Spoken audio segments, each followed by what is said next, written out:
Hello, Kyle. How are you? I'm great. How are you? I'm good.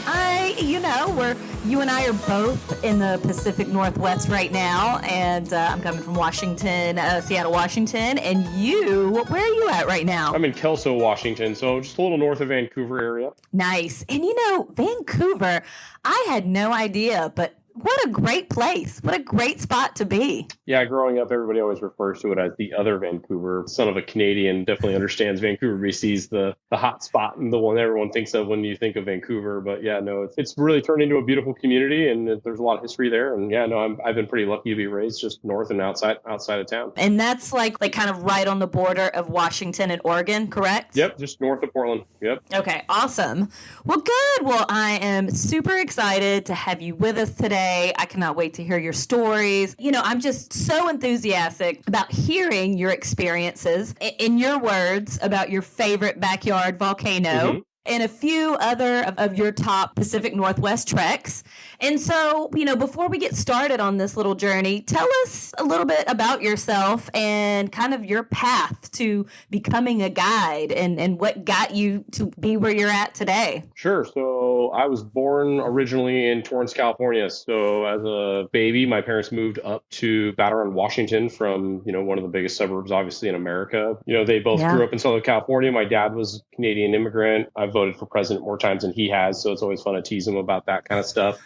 My mother was born in California, raised in Southern California as well. Came from a very large family, and I was really blessed and lucky to grow up on the south side of Mount St. Helens in a small town called Battle Ground, Washington. A little bit of Native American history there. It was the town named after the battle that never existed, essentially. So yeah, wow, yeah, it's kind of a fun story for sure. All my elementary schools were named after Chief Umtouch, the chief that was in charge at the time, and also Captain Armstrong as well as another one of the elementary schools in town. I grew up mostly up in Yakult and Amboy, two logging towns that are predominantly on the south side of Mount St. Helens. There's not very many of them. But yeah, very lucky to grow up on 5 and eventually 10 acres and eventually Battle Ground High School. And first got my opportunity up on Mount St. Helens as a young man. In 2010, I got to go do trail work up on Mount St. Helens. And I was pretty much the first designated trail crew up on Mount St. Helens for the first time in a very, very long time. And made a lot of sense because a lot of the trails we built were, essentially gone by just the next year because that's how much erosion that mountain faces at any given time. And eventually returned many years later. I got into the restaurant and bar industry and helped open and worked for, a company here locally and called McMenamins. Many people know their hometown McMenamins, and kind of raised in that industry, worked my way up from the bottom and eventually found myself guiding people up Mount St. Helens. Yeah. Well, I ran into the executive director of the Mount St. Helens Institute. They were nonprofit. They kind of an exclusive, really, really small company, essentially, that was in charge of the climbing route. I took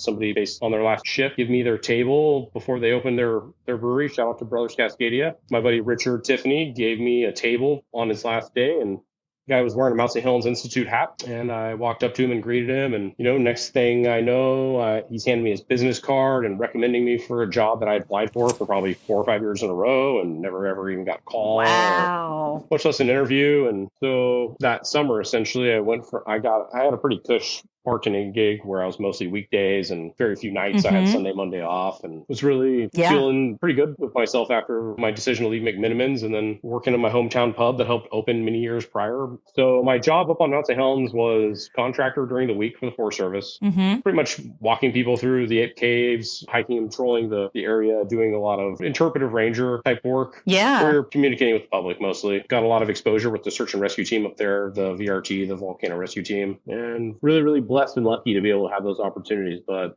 my experience with Mount St. Helens Institute was mostly on the weekends of my job as a ranger as well. So at the same time, it was very, very busy job.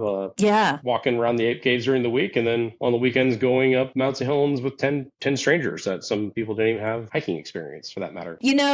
Mount St. Helens, it's one of those names, right? That just kind of like, if you live in the United States, and somebody says that that name, you have an idea of 1980, correct? Sure. Isn't that when we had the big eruption? Yeah.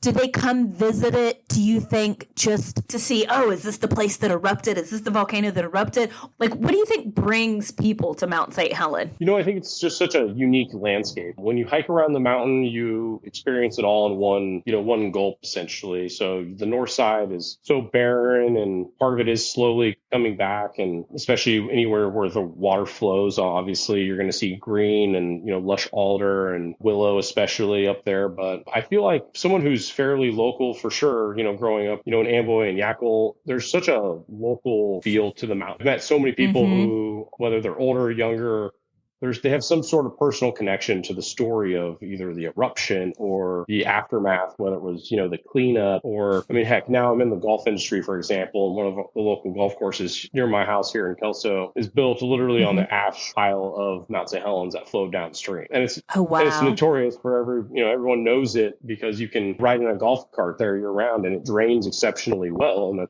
because it is literally built upon the ash that flowed downstream. And so, there's a lot of connections that I have experienced over the years. And I always love bringing up my experience and then hearing somebody else's perspective of the mountains. Really, for me, that's the local feel of the mountain. That's why I refer to it as the mountain that's in your backyard, because the connection is really, truly like through several generations of the local communities, whether they're Native American or whether they're just a local person who moved up here in the 80s or after. So, there's just all kinds of recreation as well on both sides of the mountain that it's created over time. And it just seems like it keeps just getting better and better and better, to be honest with you. That's awesome. What's the peak time of year? Like, when would you go and really get the full experience of the mountain? Yeah, I think so. Right now, Johnson Ridge Observatory, unfortunately, is closed. The road up there, Spirit Lake Highway, washed out over a year ago now. And you can't even access the main observatory that's named after Dr. Johnson, who notoriously perished in the whole,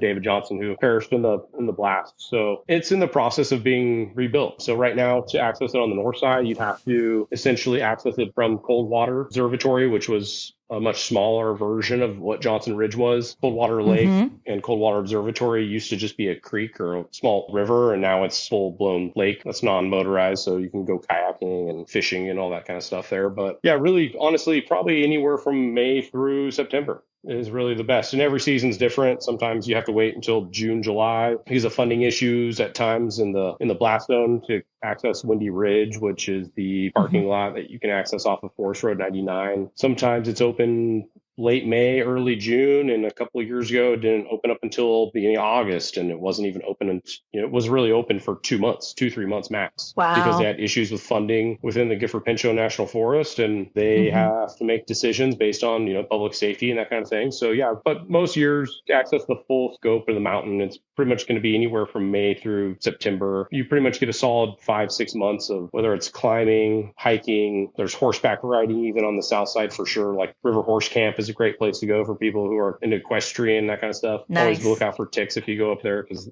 they'll get you. Oh, yeah, but good to know. But there's recreation truly year round, and that's one thing that's so beautiful about the mountain. There's no ski lifts, so obviously like Mount Hood. There's no beautiful ski lodge at the base of the mountain anymore. All that stuff got destroyed essentially from the blast. But that's the core of summer in the Pacific Northwest to really get the full scope of things. So what would be the perk of taking a guide to summit Mount St. Helen? Is it just for convenience sake, or it's really like it's pertinent? Like, what do you suggest? What's your opinion? It's the most beginner mountain you can really climb. Obviously, if you're not from town or you've never really been up there, then I think that it's extremely beneficial for somebody who may not be familiar with the landscape around it or the history of it. I guide people from Argentina, Japan, the East Coast, West Coast. Really, it really depends on your own skill level to me. If you're an experienced hiker, climber, then you're going to be able to go up Mount St. Helens very easily. That being said, people from all skill levels have been lost up there and have descended the wrong way because it kind of all looks the same, whether you're on the summer route or the winter route or whatever the case may be. So it really... What's the elevation at its peak? Right now, it's like 8,400 feet, essentially. It lost, I believe, like 1,300 feet essentially from 1980 up until now. The dome in the middle has grown about 900 feet over the years. which is cool. Yeah, Yeah. we have one of the only growing glaciers in all of North America right here in, I would say, our backyard. It's within the crater of Mount St. Helens. There's ice caves under there just because we've seen it vent over time. It was big on the news for a long time. And if you spend enough time up there, you'll see venting coming. You'll see steam coming out of the middle. And, the Forest Service rangers will kind of tell you the same old story of, oh, well, I always refer to her as she, but she's not really active. And I'm like, yeah, well, if you spend enough time up here, you'll see the activity.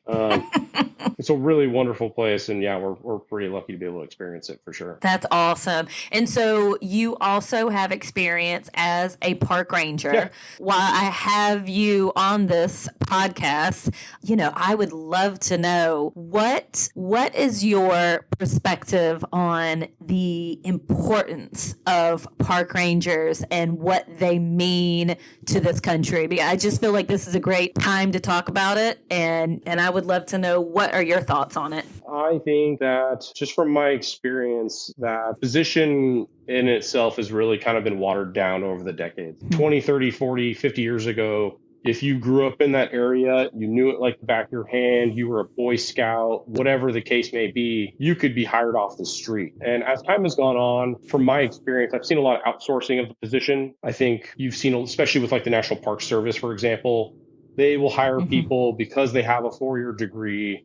And they don't really care where you're from. They don't care if you've ever even stepped foot in a wilderness area or national park or forest for that matter. And I see a lot of, you check the boxes when it comes to that hiring process. And I think that really has affected the position overall over time. And we've seen a lot of changes in policy. And one of my first experiences with the Forest Service, originally I worked as a contractor when I was a very young man, didn't understand the politics of it. Was paid very, very low wages it was a Department of Ecology position. I earned an AmeriCorps scholarship with the Washington State Conservation Corps. And then I really kind of saw how the money trickles down, so to speak, and how it flows to the actual work that needs to get done and accomplished. I found there just to be way too much red tape, way too much, just not really clear information, not really clear equipment being necessary on the job. I think our firefighters today are really dealing with stuff like that on an everyday basis. But really genuinely, from my experience, my first experience when I did get the job as a forest ranger and guide, I sat in on an employee meeting with a brand new head of the Forest Service for the monument there in Mount St. Helens. So it was Mount St. Helens Monument headquarters. And the new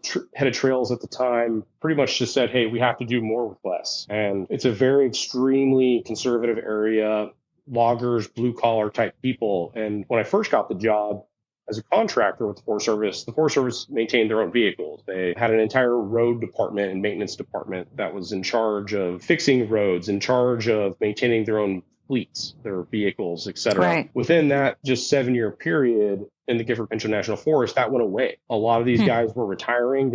As they were getting older, they were based on their pay scales, they were making more and more money. And eventually that kind of thing went away. And I could tell that it was very doom and gloom. This would have been around 2017, 2018, pretty much facing budget cuts. And then I know the Great American Outdoors Act was passed. And it really appeared that back then that there was a huge interest in public lands, that it was very profitable.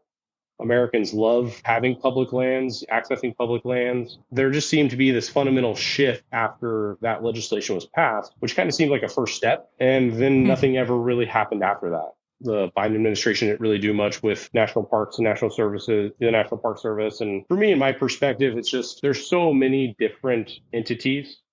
And in our state, we're really blessed because whether it's BLM, Bureau of Land Management, for the Forest Service, DNR, Department of Natural Resources, in our state, they seem to work extremely well together. But not every state has that really going for them. So we're lucky in the state that we live in and reside in. But that being said, one of my favorite places on planet Earth, Mount Adams, just out east of Mount St. Helens, has sustained several forest fires, all lightning caused, mind you, that have pretty much ravaged the wilderness area and the Native American land, the Yakima tribe land. And because of wilderness rules and regulations, there's no buildings being really affected by it. They let it burn. Yeah, so I think fundamentally there's just so many different hands in the pot, so to speak, that we have a lot of work to do. And really right now with what you're seeing with kind of just the willy-nilly cutting of things, not really focusing on what public needs may be and what our resources are really needing, which I believe is firefighting and land management. instead we're just kind of seeing just like willy-nilly cuts that really aren't going to, it's not going to solve anything other than maybe save a couple dollars. But I am curious that you did mention Mount Adams and that it was your favorite. Why is it your favorite? it's really just the hidden gem of the entire Pacific Northwest. Really? There's really no way of other putting, the internet obviously has changed things with, all the above. You have to get reservations, for example, to go to the Ape Caves now. Some of my favorite places in this area, the Lewis River Trail, for example, which is Lower Falls, Middle Falls, and Upper Falls, tributary of Mount St. Helens and Mount Adams. You have to get reservations to go up there and go hiking now and to park. Really? How long in advance do you need to make those reservations? I think it's like a 24-hour thing. Honestly, I'm not really sure off the top of my head, but you could just go. Could go to the Gifford Pinchot, government website, and I think it walks you kind of through the process of it. Okay. That's kind of something that I try to avoid typically in my experience, just because I don't like making reservations for backcountry type activities. When I went up to Mount Rainier for the very first time, I was kind of shocked that I had to make backcountry campsite reservations with a guy from Seattle who couldn't even tell me if I could drink the water from there, for example. Yeah. So oh, that's frustrating. That's something that's a whole nother conversation for sure. But going back to Mount Adams, honestly, it's half of it is essentially owned by the Yakima tribe. Part of their treaty that they signed many years ago, they were assigned the entire east side of the mountain. The south side is very forgiving for beginner climbers. Got one hell of a glissade. You can slide down on your rear end and for a couple thousand feet. Oh my gosh. Yeah, it's taller than Mount Hood. So when you climb it, it's definitely no easy hike. You can do it in a couple days. You can do it in one day if you're really in good shape. Skiers go up there, do backcountry skiing all the time. There's several routes to it. The recreation around the mountain is phenomenal, even though it's not necessarily the most accessible out there. But then the entire west side is all wilderness area. So it's the Mount Adams Wilderness. There's Looking Glass Lake, the Round the Mountain Trail number 9, which is also attached to the Pacific Crest Trail. So a lot of Pacific Crest Trail hikers pass right through that area. So yeah, when you go into Trout Lake, that's south of the mountain, you'll see dirty and mangy looking people and with backpacks, and you go, oh, you're a PCTer. Oh, my bad. My bad. You're not a homeless person. You're just doing like one of the biggest, longest trails in the entire world. So it's a phenomenal place, though. It's a glacial covered mountain, been dormant for many, many years. The Native Americans called it Pato. At least one of the tribes did.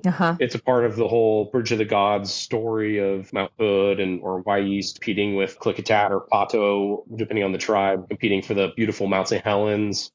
And that's how the Bridge of the Gods was created, right? They were casting stones at each other. And I'm not the best Native American storyteller by any means, but that's really honestly one of my favorite places I've ever experienced my entire life. It's very dry. So like I said before, the forest fires around the mountain have been pretty devastating. There was one just recently as this last summer, and some of my friends were camping up there, and I was trying to rendezvous with them, and they had to evacuate because yet again, the south side had a lightning strike. And were they safe? Did they make it back safe? They were just fine. There's no cell phone reception on the north side of the mountain, which is pretty normal for around the big volcanoes. There's usually some side of the mountain that doesn't have reception. But yeah, they were just fine. They were able to evacuate safely. But it's a place that we go to all the time.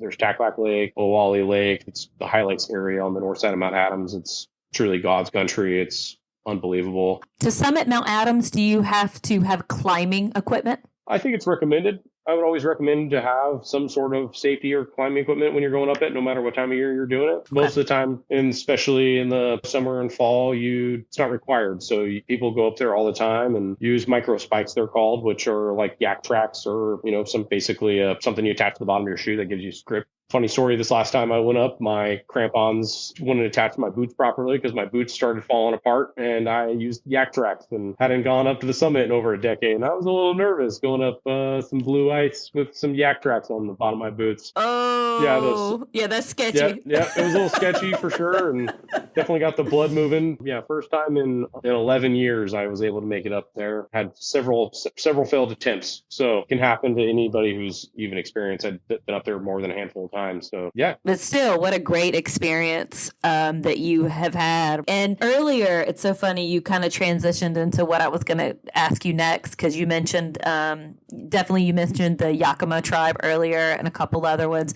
One of the things that I love about the Pacific Northwest, and I'm new here, I'm only in my I think I've been here a year and a half Mm-hmm. now. I work in a school. I'm an educator in a school. Yeah.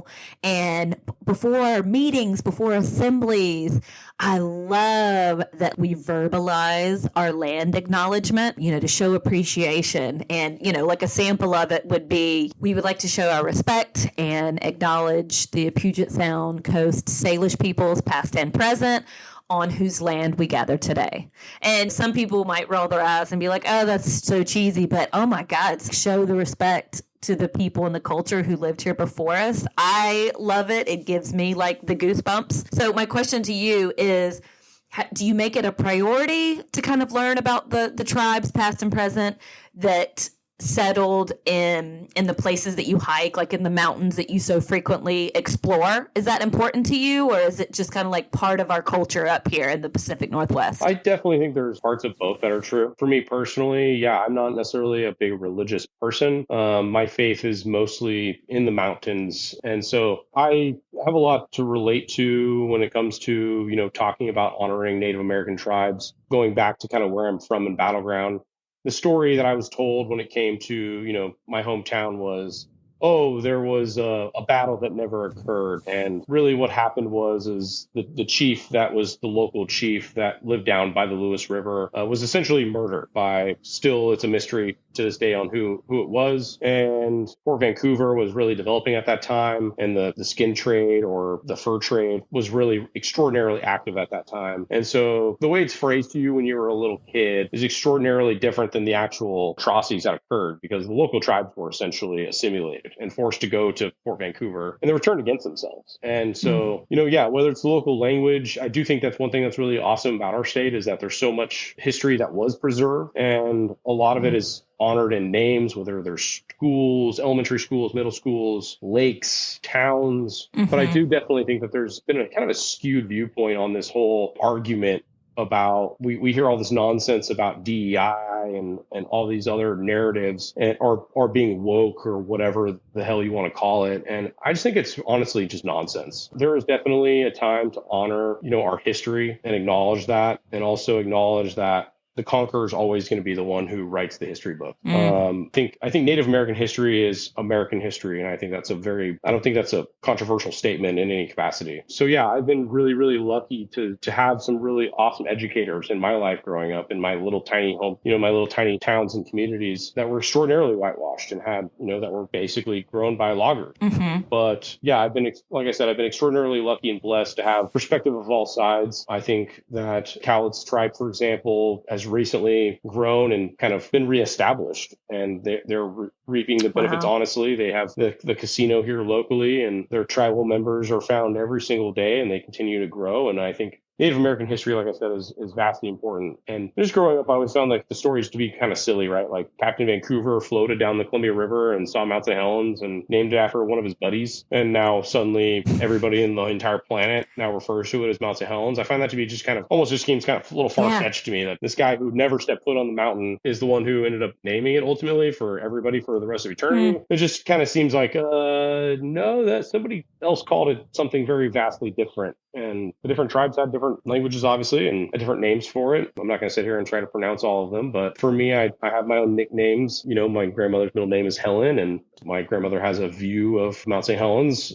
in her, burial place. Aww. And it's something that's just kind of become part of it. But, the Round Mountain Trail is called the Lewitt, and that's one of the names for the mountain. And yeah, I just find Native American history to be absolutely vastly important to everything that we do when it comes to the Pacific Northwest. And people who scoff at it, I just kind of, if you want to claim to appreciate history, but just kind of only pick and choose, I just find that to be kind of, I don't want to say un-American necessarily, but just kind of unrealistic and not authentic. Right. So as far as your experiences in the Pacific Northwest, what do you think has been the biggest challenge that you have faced, either while guiding a group or just on like a personal hike, a personal journey? Yeah, I feel like that happens all the time when you're outdoors. I feel like that's really part of the journey. I feel like right? If you're not uncomfortable, you're not really doing it right. At the same time, safety has to be number one all the time. And I stress this to everybody all the time. I'd rather carry a few extra pounds on my back of equipment in my pack that could possibly save my life or somebody else's than, not have that available to me. But yeah, going back to your question, I just feel like there's definitely some times where I have put myself in a situation where I'm like, what the heck am I doing here? Me and one of my buddies has a notorious story where we did this big long trail in February. I believe it was on Valentine's Day. It was at this local place off Yale Lake called Susan. It's recently had a forest fire there, and we had to ford a river in February. And I will never, ever forget watching my buddy walk straight up into the water and getting basically rushed downstream immediately. There's many, many situations that I think of over the years, whether it's with my pet, watching my dog fall into the water just to, reemerge thereafter. It ends up being hilarious, but you're like, oh, well, that could have actually been very serious. You could have drowned. Yeah. So yeah, whenever you're able to survive something like that, you always kind of smile and look at yourself like, oh, wow, okay, this could have ended up very differently. Preparation to me is absolutely everything. I always encourage people to put yourself out there and try new things, but at the same time, you got to know your limits. Like, that's the bottom line. I've had situations going into the backcountry where probably shouldn't have kept going and fallen into washouts and gotten injured and broken bones. But I think that's just why, training is so important when it comes to just basic stuff, CPR, having the proper medical equipment in your backpack. Also knowing just basic wilderness, medical training is so, so important, because when you're in the backcountry, obviously you can't just dial 911 and have someone come pick you up in an ambulance. Right. But yeah, specifically, I think for me, it was probably when I was a mountain guide.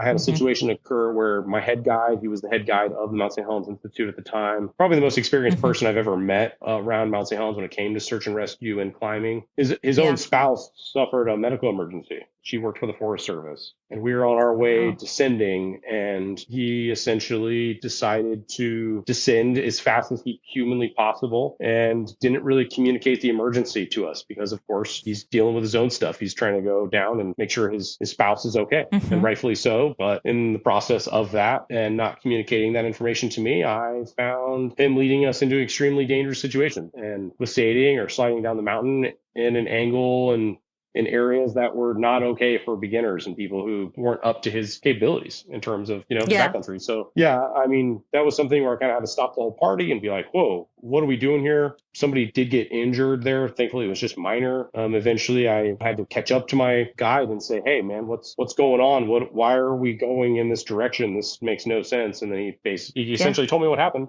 I said, enough is enough. Go, and I'll lead everybody down. There's no problem in that. And later on, we found out that she fractured her ankle horribly and had a very long medical stay in the hospital. And so you have to be ultra aware of your own capabilities, also your own personal situation. If you're out there and you're stressing out about something that has nothing to do with being out there, then maybe you should reconsider, and maybe look a little inward. And it's a great outlet, and it's a great time to find find yourself in that place, going outdoors. But at the same time, if you're not able to take care of yourself mentally and you find yourself in an extreme situation in the backcountry, then you're not going to be able to take care of yourself, much less others. Okay, so this is kind of concerning you being a guide in your past life, in your past.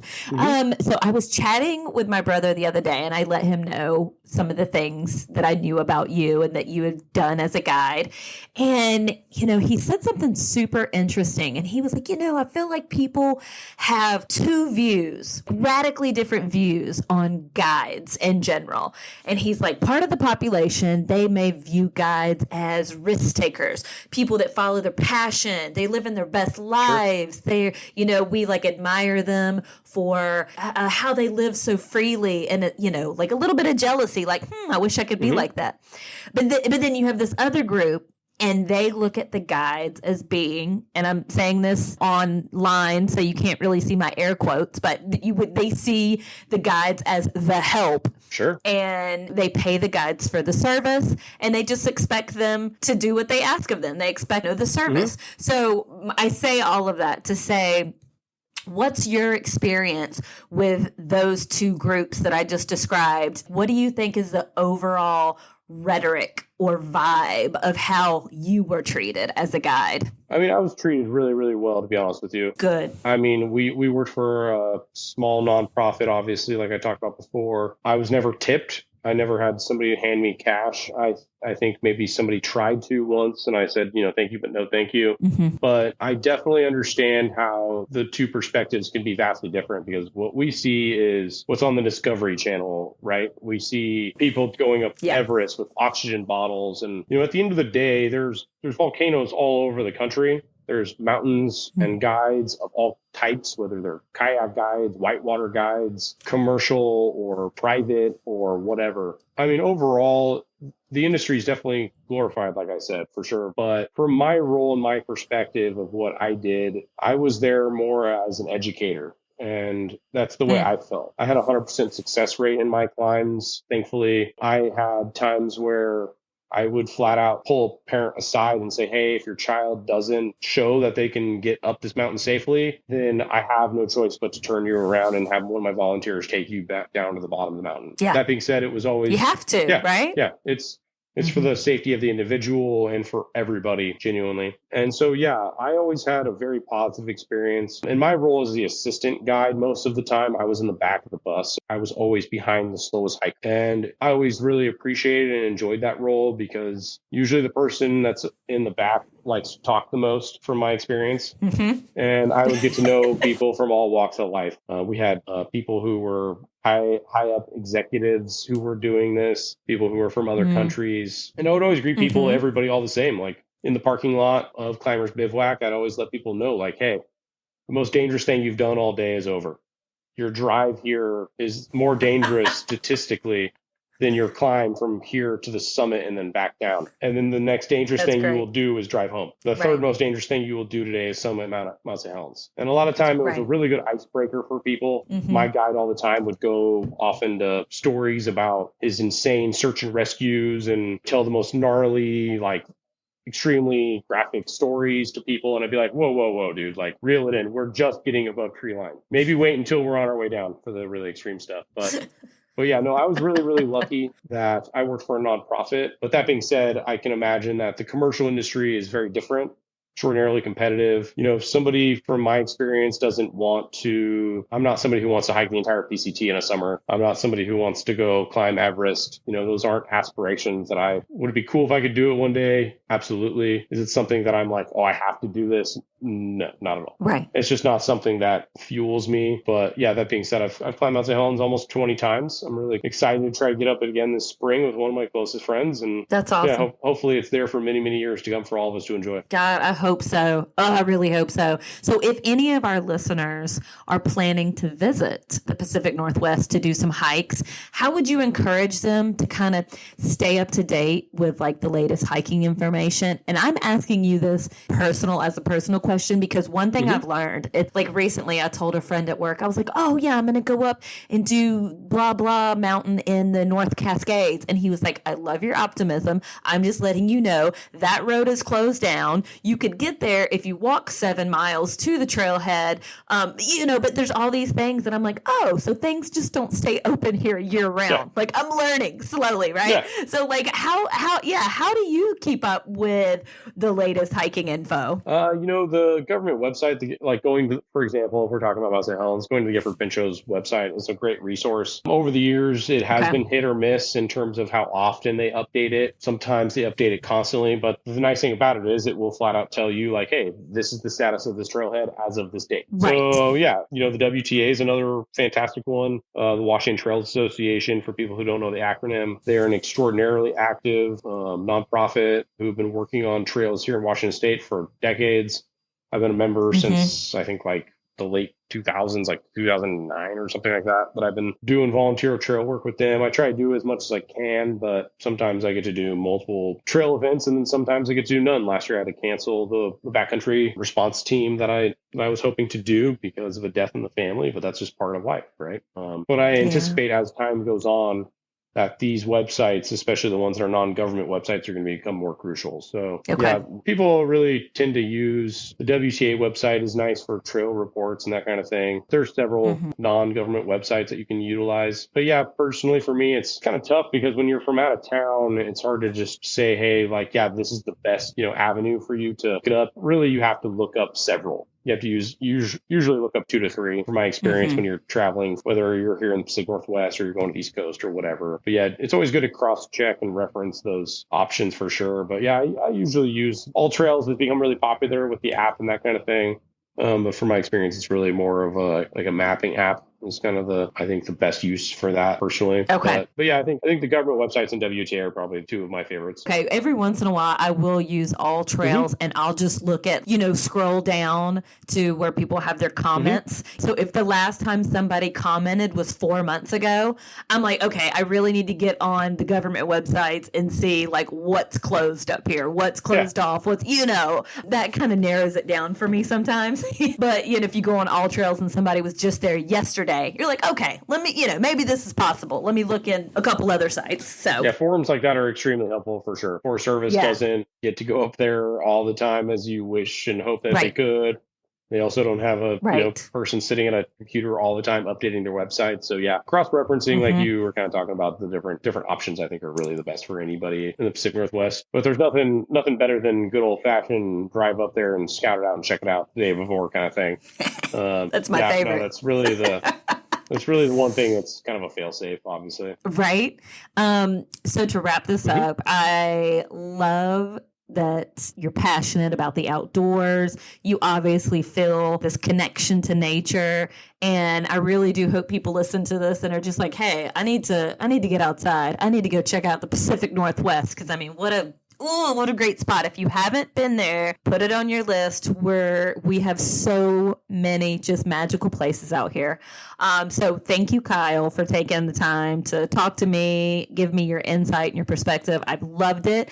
And I told you that I was just going to end the show on a light note, because I love asking like, would you rather questions and like just stupid stuff like that. Because it shows people your personality without, it's in a weird way, right? Sure. It just kind of shows who you are as a person. So here we go. Number 1, would you rather be an expert at navigation or an expert at first aid? Feel like navigation would probably be what I'm more into, mostly because of kind of like I touched on before. If somebody has a bone sticking out, I more likely than not lose consciousness a lot of the time. So even if I'm an expert and I can't stomach the injury, I feel like I'd be completely useless. So I'll go with navigation. That's my final answer. Navigation, final answer. I don't know. I mean, I think I would be happy to be an expert in either one of these. I mean, both would be bragging rights for sure. God, I don't know. I'd have to think about this one. My first thought though in my head would be navigation as well. So I'm going to stick with navigation. Yeah, plus then you could like read stars and navigate people on a ship theoretically. So yeah, there's all kinds of cool stuff you could do. So many things. So we'll let the doctors do the work. I don't want to be a doctor. Yeah, no, that's above my pay grade, 100%. Okay, question number 2. This is kind of silly, but I don't know. This question reminds me of my father, so I like asking it. Sure. Would you rather have, if you're on a 2-day hike and you're going to camp out one night, would you rather have a knife or a multi-tool? I'd say a multi-tool all day. Yeah. Okay, tell me why. My dad is the same, by the way. He's like, doesn't leave the house without his multi-tool. I mean, with a multi-tool, you can make most things. You can work on most things. I mean, heck, you could make a knife for that matter, or something that would suffice. Yeah, I think it's got to be multi-tool all day. Yeah, I don't think it's really even close. Yeah, right. Okay, number 3. Okay, this one's a little bit more deep, but goofy at the same time. How about this? When you die, if you told your fiance, your future wife, Susie, you were like, hey, I want you to spread my ashes over this mountain or this hill or like somewhere in the Pacific Northwest. If you had to choose your ashes to be spread, where would it be spread? That's a cool question, because I've actually been asked many, many times to take people's ashes if they die and I outlive them to X place, whether it's summit of Mount Adams or Mount St. Helens. That's really funny. I had no idea. I promise. Me personally, if there was one place that I had to say, it would probably be Suisun Creek. It's Not very well known. If you're from this area, from the Amboy, Yackle, Battleground area, more likely than know you know the Suzanne. It's kind of an unofficial wilderness area, to be honest with you. It's right at the gateway of the Gifford Pinchot National Forest. I think it's really a special place where there's sprawling creeks and waterfalls. It's one of the most accessible like backpacking trips you can do while living in this area. But the trail goes for miles and miles and miles. It's a very large tributary that flows into the Yale Lake, which is the Lewis River corridor. And yeah, it's just biodiversity there, the amount of time I've spent there in my life, the different types of recreation you can do there, whether it's mountain biking or hiking or backpacking or fishing or whatever. And really just not a whole lot of people know about it. It was really a really historical place locally. Back when the Yackle burn happened in the early 1900s, natives and locals alike worked together to protect the area from the forest fires. Wow. And so, yeah, it's been essentially dammed up from Yale Reservoir and Merwin and Swift, all of those areas being dammed up. But it's really been a dream of mine one day to see salmon run back up there. And I've always felt like as soon as that happens, I'm good to go. That's the last thing I want to see before the end of my days. So yeah, I think that's the place where I will spread my dog's ashes one day, who grew up in that area as well as I did. And I think, yeah, Suisun Creek is really, I think that's the place where it'd be best for me to be laid to rest. That's a great answer. That's special. That sounds like a special place. Yeah, most definitely. Hopefully next time you come down, we'll take you there. Yeah, and I don't know if your wifey told you, but I'm coming to visit y'all in like 3 weeks. Yeah, I think you're coming down right after I come back from Vegas for my bachelor party, right? Yeah, I don't know if I'm going to be up too much hiking, but I'll try really hard. I might have to take a week off just to host you properly. No. It'll be fun. I mean, you know, me and Susan can go out and do whatever while you're nursing your hangover. Yeah, slowly becoming a human being again. Yeah, exactly.